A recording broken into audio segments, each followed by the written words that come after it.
আসসালামু আলাইকুম এভরিওয়ান। আজকে কিন্তু আমরা চলে এসেছি নোয়াখালী, সেই নোয়াখালী কাজিরহাট এলাকায়, যেখানে বন্যা দুর্গত এলাকায় মারাত্মক সমস্যা হয়েছিল এখানে। আমরা আজকে চলে এসেছি সেই কাজিরহাট এলাকায়, বেগমগঞ্জ, নোয়াখালী। আমরা এখানে প্রথমে এসে আমাদের যে গাড়ির ত্রাণ ভর্তি ছিল সেটা নিয়ে আর সামনে এগোনো সম্ভব না। এই কারণে এখান থেকেই আমরা ত্রাণগুলো নিয়ে, আপনারা দেখতে পাচ্ছেন, আমরা সেই প্রত্যন্ত অঞ্চলের দিকে এগোচ্ছি আমাদের খাবারগুলি লোড দিয়ে, তারপরে ওখানে রেখে ওখান থেকে আমরা আমাদের খাবারগুলি ওখান থেকে বিতরণ করে দেবো। আল্লাহ মহান বন্যা হটান পূর্ণ ভূমি থেকে।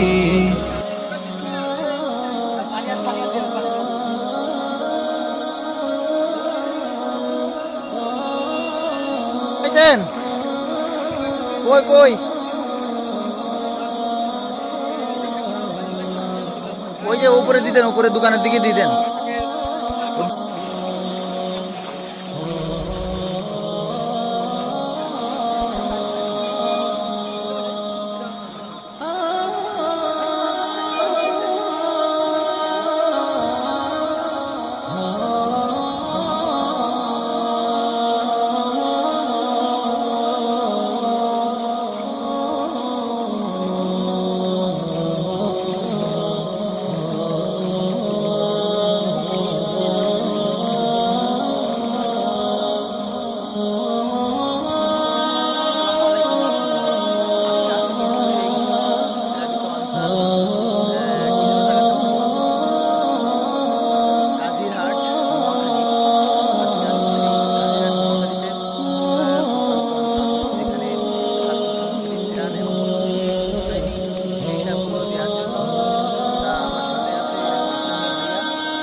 আমাদের স্বেচ্ছাসেবক ভাইরা অক্লান্ত পরিশ্রম করছেন বন্যার্থীদের মাঝে খাবার বিতরণের জন্য।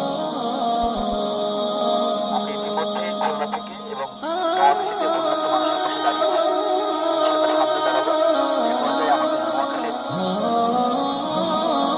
আমরা নোয়াখালী যে অঞ্চলে আসছি, এই অঞ্চলে এখন পর্যন্ত কেউ আসে নাই।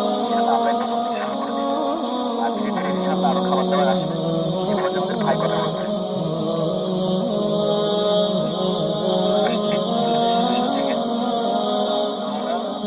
আমাদের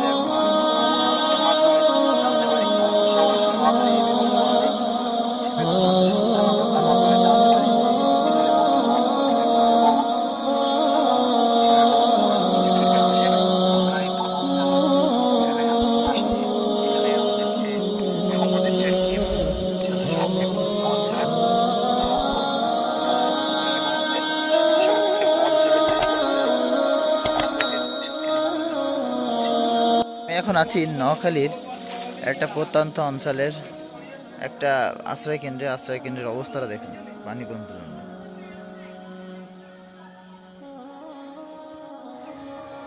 এখন আছি নোয়াখালী বেগমগঞ্জে একটা আশ্রয় সাইক্লোন সেন্টারে।